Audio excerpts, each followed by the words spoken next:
नमस्कार दोस्तों, स्वागत है आप सभी का एक बार फिर से। दोस्तों, अगर आप अपनी लाइफ में कुछ नया सीखना चाहते हैं तो चैनल को सब्सक्राइब जरूर करिएगा। आज फिर एक नई कहानी, ज्ञान बढ़ाने वाली बातें लेकर हम आपके समक्ष हाजिर हुए हैं। गौ माता की कहानी।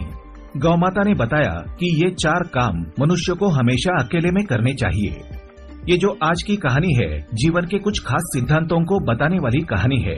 इन्हें गौ माता बताती है, जो हमारे लिए बहुत ही पूजनीय है।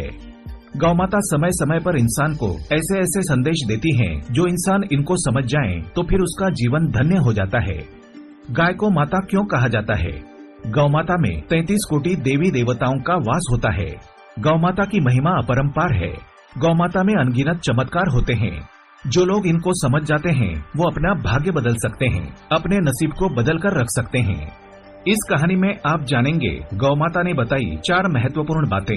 ये 4 बातें हर इंसान के जीवन में कभी न कभी घटित जरूर होती है, और जब ये बातें किसी इंसान के जीवन में घटित होती हैं, तब उस व्यक्ति को संभलने का मौका नहीं मिलता। इतनी खतरनाक ये 4 बातें साबित होती है।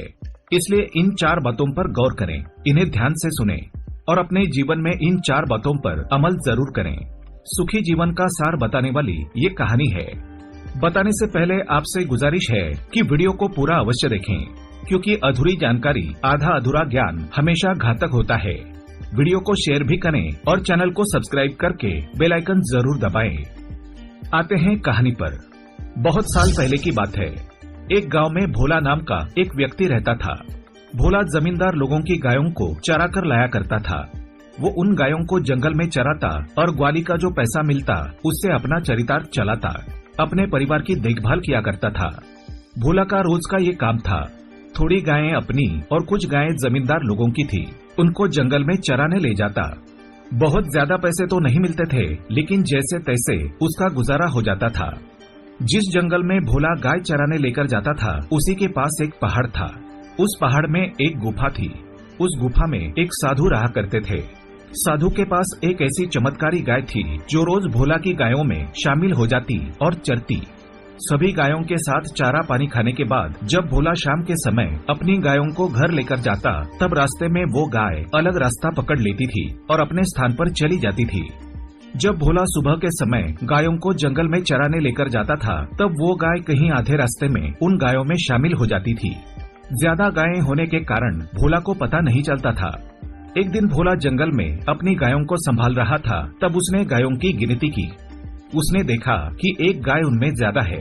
भोला ने सोचा कि मुझे जो पैसे मिलते हैं वो 99 गायों को चराने के मिलते हैं, और यहाँ पर गायें गिनती में 100 आ रही है।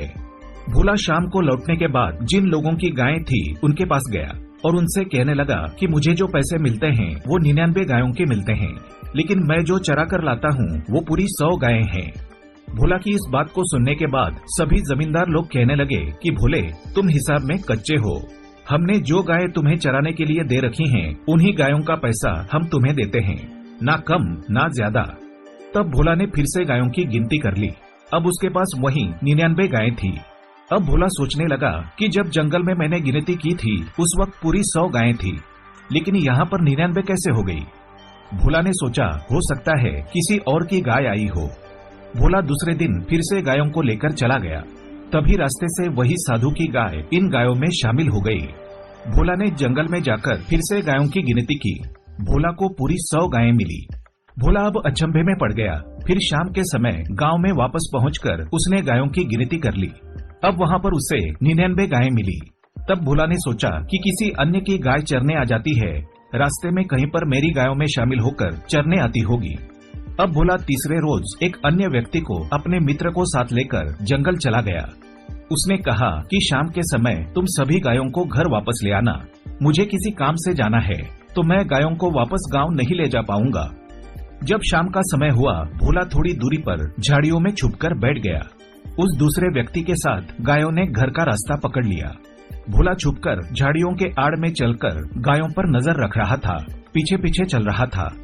जब गायें आधे रास्ते पर आ गई, तब भोला ने देखा कि झुंड में से एक गाय ने अलग रास्ता पकड़ लिया है, वो दूसरी दिशा में जा रही है। भोला चुपचाप उस गाय का पीछा करता चला गया कि देखे तो सही कि किसकी गाय है। भोला का मित्र उसकी सभी गायों को लेकर घर चला गया। और भोला उस गाय का पीछा करता हुआ एक पहाड़ की कंदरा में पहुंच गया। वो गाय उस पहाड़ की एक गुफा में चली गई। भोला भी उस गाय के पीछे पीछे पहाड़ की कंदरा में उस गुफा में घुस गया। वहाँ छुपकर वो देखने लगा। उसने देखा कि वहाँ पर एक साधु तपस्या में लीन हो बैठा था।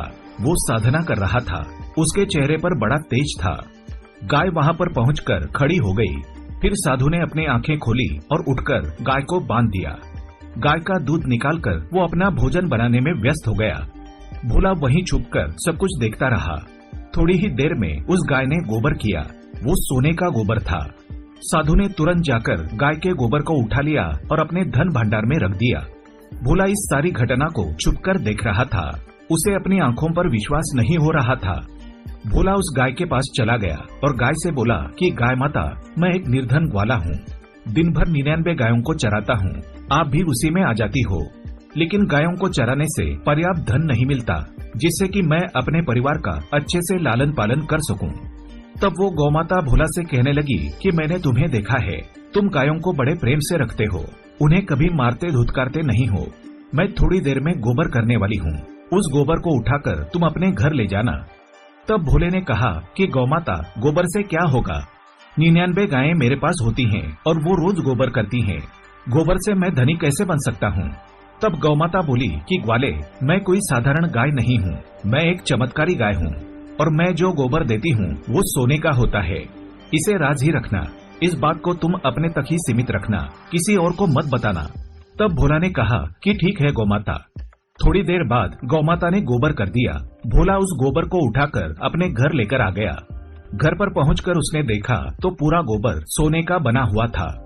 अब वो गाय भोला की गायों में मिलकर रोज चरने आती और वहाँ दिन में एक बार गोबर किया करती। भोला उस गोबर को उठाकर अपने घर ले जाता। धीरे धीरे भोला धनी व्यक्ति बन गया। भोला के घर में अब किसी चीज की कमी नहीं थी। फिर भोले ने सभी गायों को चराना भी बंद कर दिया। अब वो गाय रोज भोला के घर आती और थोड़ा गोबर देकर चली जाती। भोला एक अमीर आदमी बन चुका था। उसके पास सभी सुख साधन मौजूद थे। लेकिन भोला अपनी पत्नी से उस राज को छुपा नहीं पाया। उसने अपने पत्नी को सारी बात बता डाली, क्योंकि वो दिमाग से भी बहुत भोला था। उसका नाम भोला था और वो दिमाग से और स्वभाव से भी बहुत भोला था। अब जैसे ही उसके पास धन आ गया था तो गौमाता ने जो बात उसको बताई थी कि किसी को बताना नहीं है, उस बात को भोला भूल गया और अपनी घरवाली को उसने सारी बातें बता दी। भोला अमीर बन गया था तो धीरे धीरे भोला के अड़ोसी पड़ोसी भोला से जलने लगे। वो सोचने लगे कि भोला इतना मंदबुद्धि है, फिर भी इतनी तरक्की कैसे कर रहा है। भोला को ऐसा कौन सा खजाना मिल गया है जो इसने गायें चराना भी बंद कर दिया है। पहले तो ये गायें चराता था, उससे इसके परिवार का लालन पालन होता था, लेकिन अब तो इसने गायों को चराना भी बंद कर दिया है। दिन भर घर पर रहता है, मजे करता है और उसकी दिन दुगनी रात चौगुनी तरक्की कैसे होती जा रही है। कौन सी जादू की छड़ी उसको मिल गई है। भोला के अड़ोसी पड़ोसी यही सोचते। फिर उन्होंने भोला पर नजर रखनी शुरू कर दी, पता करने के लिए कि इसके पास धन आता कहाँ से है, क्या उसे कोई खजाना मिल गया है। भोला के पड़ोसी उस पर दिन रात नजर रखने लगे। जब भोला रोज गौमाता की पूजा किया करता तब लोग उसको देखा करते थे। भोला जब भी भोजन करता तो सारे लोग उसको देखते। भोला जब भी अपनी पत्नी के साथ रात को विश्राम करता तब भी लोग उसको देखा करते थे। अब भोला की तरक्की लोगों में एक चर्चा का विषय बन गई थी। भोला को जो गाय माता गोबर देती थी, धीरे धीरे उस गाय ने भोला के घर आना बंद कर दिया। भोले को सोने का गोबर देना बंद कर दिया। धीरे धीरे भोले के पास जितना भी धन पड़ा हुआ था वो सब खर्च होते गया और धीरे धीरे एक ऐसा समय आया कि भोला बिल्कुल निर्धन हो गया। भोला के पास कुछ भी नहीं बचा। भोला रास्ते पर आ गया। पहले वो जितना गरीब था उससे भी खराब हालत में पहुंच गया। खाने के लाले पड़ गए। भोला एक दिन परेशान होकर उसी गौमाता के पास चला गया। गौमाता के चरणों में पड़कर रोने लगा। गौमाता बोली, भोले, तुम मेरी बताई बात भूल गए। धन का तुम्हें नशा चढ़ गया। ये तुम्हारी करनी का फल है। आज मैं तुम्हें एक खास सलाह देती हूँ। मैं तुम्हें ऐसी 4 बातें बताऊंगी। अगर इन बातों को तुम जीवन भर याद करोगे और इन पर अमल करोगे तो जिंदगी में कभी भी नहीं पछताओगे। भोला बोला, ठीक है गौमाता, आप मुझे वो बातें बताइए, उनका मैं सख्ती से पालन करूंगा। तब गौमाता कहने लगी कि भोले, ये 4 काम व्यक्ति को हमेशा अकेले में करने चाहिए। पहली बात, जब भी आप भगवान का ध्यान करें, भजन करें तो हमेशा अकेले में ही करें। भगवान का भजन अगर आप लोगों के सामने करेंगे तो उसका असर ही आपको नहीं मिलेगा, उसका श्रेय देखने वाले लोग ले जाएंगे। इसलिए भगवान का भजन जब भी करो अकेले में करो। भगवान की अगर आप कोई साधना करते हैं, किसी मंत्र को सिद्ध करते हैं, किसी भी प्रकार की आप भक्ति करते हैं तो उसे अकेले में करना चाहिए, पर्दे में करना चाहिए। गौमाता आगे कहने लगी, दूसरी बात गौर से सुनो, भोजन भी हमेशा अकेले में और पर्दे में करना चाहिए। भोजन को भी खुलेआम कभी नहीं करना चाहिए। अगर आप खुलेआम भोजन करते हैं तो सबसे पहले तो माँ अन्नपूर्णा का अपमान होता है, दूसरा आपके भोजन का अपमान होता है। इसलिए भोजन को भी हमेशा अकेले में करना चाहिए।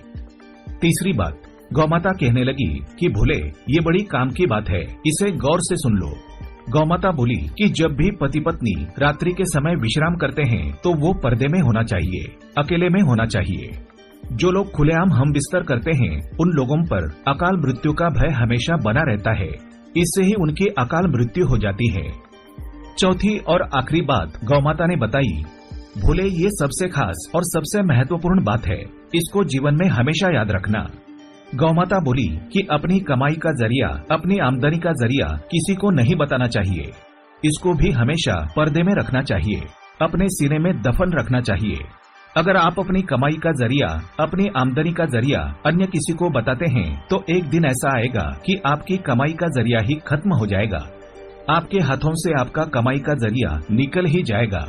हो सकता है आपके कमाई के जरिए पर आप जो भी काम कर रहे हैं उस पर किसी दूसरे व्यक्ति का कब्जा हो जाए, इसलिए अपनी कमाई का जरिया कभी किसी को नहीं बताना चाहिए।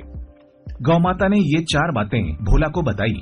भोले ने उन 4 बातों का सख्ती से पालन किया। फिर गौमाता ने अपना गोबर भोला को देना शुरू कर दिया। अब भोला के फिर से अच्छे दिन आ गए। ये कहानी हमें सीख देती है कि जीवन में हमें कभी भी इन 4 बातों को किसी को नहीं बताना चाहिए, इनको हमेशा पर्दे में रखना चाहिए। जो लोग इन 4 बातों को पर्दे में रखते हैं उन लोगों का कभी कोई अहित नहीं हो सकता। उम्मीद करते हैं आपको कहानी पसंद आई होगी। ऐसी ही अच्छी सीख दिलाने वाली कहानियाँ सुनने के लिए चैनल को सब्सक्राइब करें, बेल आइकन को प्रेस करें। धन्यवाद।